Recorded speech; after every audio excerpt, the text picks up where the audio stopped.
ஒரு நதிக்கரையில் 2 ஆடுகள், வெள்ளை மற்றும் கருப்பு. அவை எப்போதும் சேர்ந்து நடந்தன. ஒருவரையொருவர் இழந்தால் சத்தம் போட்டு அழைக்கும் அளவுக்கு நெருக்கமான நட்பு.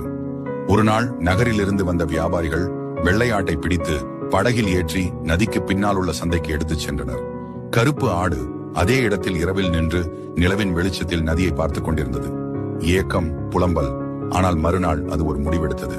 அது அந்த நதியை கடந்து சந்தையை அடைந்தது. அங்கே ஒரு மரத்தோடு கட்டப்பட்டிருந்த வெள்ளையை கண்டதும் சத்தமின்றி அருகில் நின்றது. வெள்ளை ஆடு அதை கண்டதும் குரல் விட்டது. இரண்டும் அங்குள்ளவர்களை பார்த்து பதற்றமாக கத்தின.